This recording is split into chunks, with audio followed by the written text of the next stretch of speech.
Hello Earthlings, Neutron Sound here. Welcome to a very special double prog album review week. As I have said before, album review time is a strange beast. Sometimes it rears two of its heads within the same week. And this week, they're both prog heads. So tomorrow we'll be examining Opeth's new album Sorceress, but today we are examining Marillion's new album Fear, which stands for Fuck Everyone and Run. It's definitely the most politically charged album of their career, even more so than Season's End.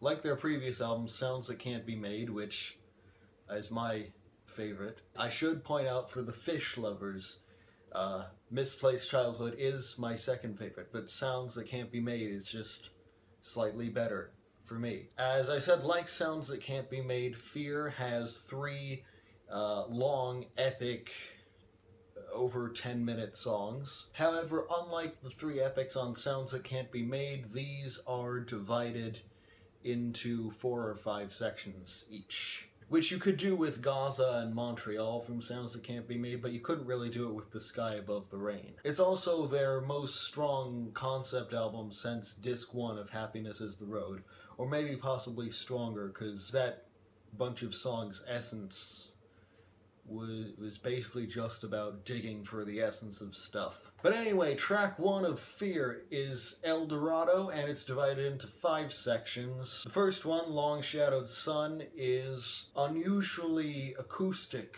for the start of a Marillion album. It just has bird sounds in the background and Steve Rothery's acoustic guitar and Steve Hogarth's voice. It basically serves the same purpose as the first minute or so of Montreal, just to set up the story before the piece dissolves into a pool of synths, which this does at the beginning of the second section, The Gold, which is the main section of the piece. Not just synths, but there's some piano in there as well.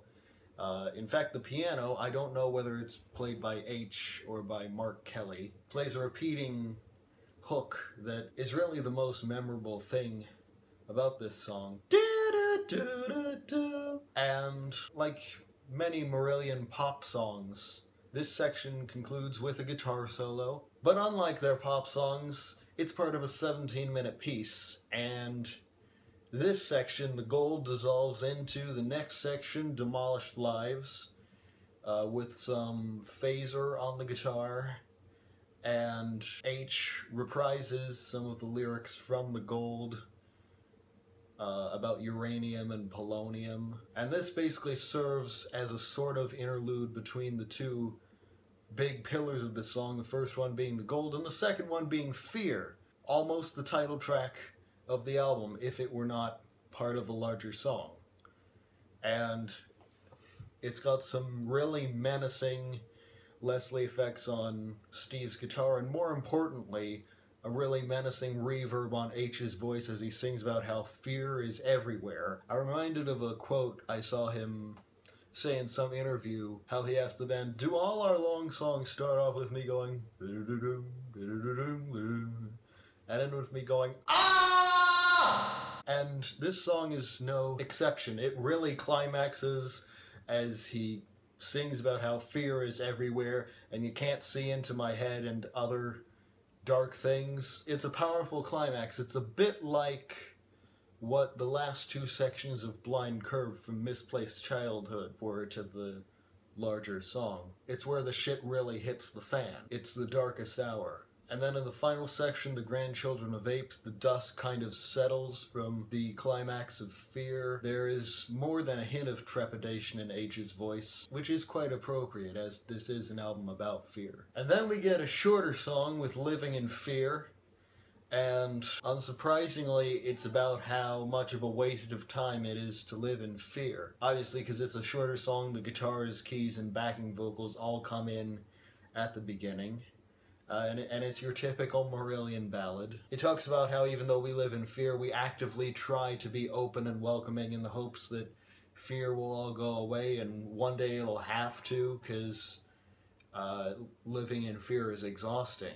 There are a few quasi-hooks. There's some yeah, yeah backing vocals as H's lead repeats, "What a waste of time," and then all these famous divisions and walls that have been put in the world in the past, like the Berlin Wall and the Great Wall of China and the Maginot Line. And the yeah yeahs really give it a sort of gospel feel, especially at the end when the instruments drop out and it's just the vocals and you can hear the range of the harmonies. The third song and second long epic of the album is The Levers. It is now the longest song Marillion have recorded.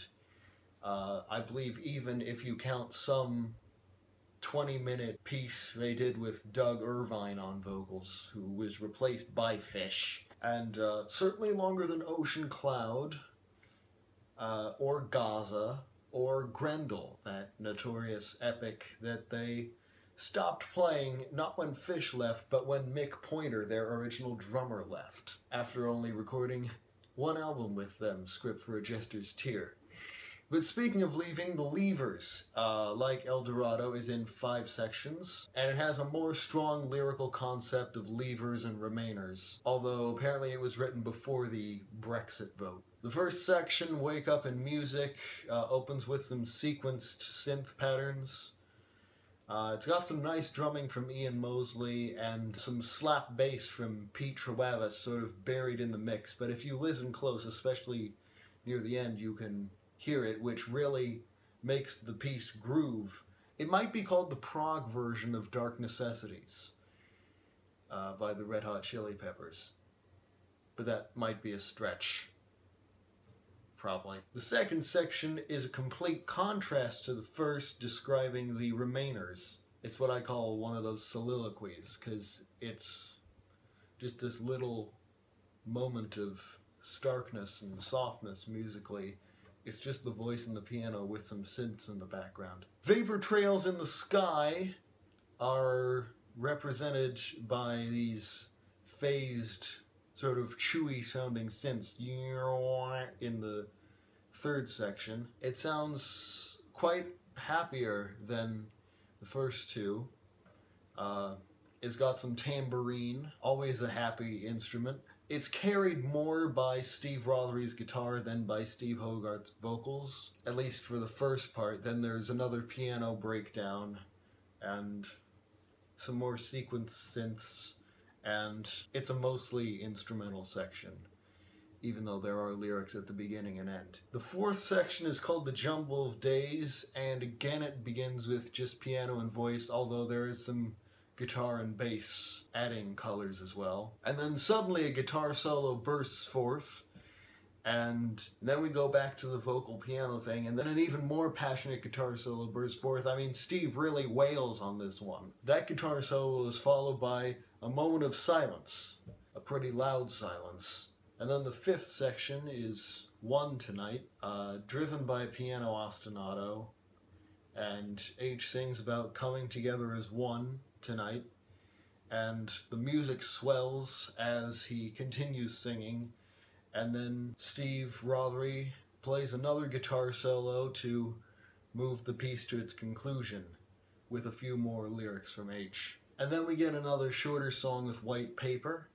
It's Marillion's answer to 50 Shades of Grey, 40 different shades of white on white paper. It's another piano ballad, as if we didn't get enough piano ballads in The Levers alone. There's some loud guitar on the bridge, but other than that, nothing much really happens. Nothing special. It's kind of reminiscent of a lot of the songs on Brave, their most conceptual album, at least in their current lineup. But White Paper isn't really anything special, and it's easily my least favorite track. And so we come to the final epic of the album, The New Kings, a song that wears anti-corporatism on its sleeves. The first section is called Fuck Everyone and Run.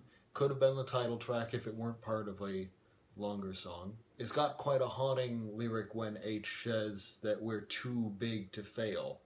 Well, speaking as the New Kings, not we the people. Yeah, it's a haunting lyric all these years down the line from when it first made the news. There's already an epic quality that continues throughout this track with these string synths and organ in this first section. The string synths are persistent throughout the entire song, as well as Steve Rothery's guitar solos. Almost every time H is done singing, Steve's guitar takes over. I don't think I've heard so many guitar solos in a Marillion album since Clutching at Straws, or at least in this song. This first section of The New Kings actually has some lead guitar playing throughout, even when H is singing, about how the New Kings are too big to fail. The second section, Russia's Locked Doors, begins with the exact same lyric, "We are the New Kings," but it really describes the evil things they do, you know, selling your house to the banks, and he uses the phrase "trickle down," and again at the end he says that we're too big to fail. And the guitar solo in this section is really more motivic than just wailing, although it does get kind of high and passionate at the end. A Scary Sky is another one of those soliloquy type sections.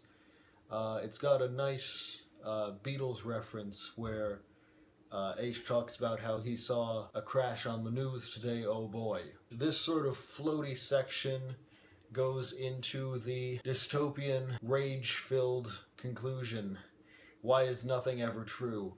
where someone in the future looks back on a much happier time, which is already in the past now, when the country actually served the people, and you could sing the national anthem without feeling ashamed. I should point out that this section actually begins with a distorted guitar riff, which provides a welcome break from the string synths that have been in the background of the past three sections. I mean, they come back in this section, but for a minute it's just pure skronk.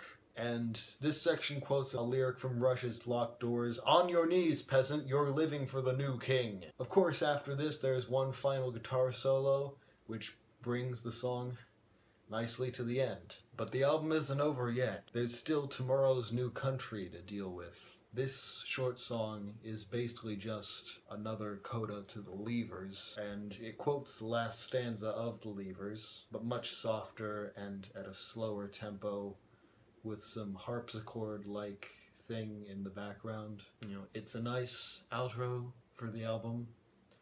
Probably a postcard home from the Levers, even though H says that they can't write back. And that's it. That's Fear. I definitely like this album. It's definitely a strong album. Not my favorite. I already said Sounds That Can't Be Made is my favorite, along with Misplaced Childhood, but it's definitely a strong concept album, just like Brave. It's definitely a good album, and it's one I'll definitely be returning to, and I'm glad they've made basically an entirely political album. I mean, I've heard H claim that the Levers isn't political, but with the whole Brexit thing, it kind of has to be political, and it's definitely one of their strongest albums. I mean, there are people who are always gonna be bigger fans of their Fish work, and you know, and I agree with them. It's like the two lineups have done very different things that are both very prog. I don't quite know how to describe each, but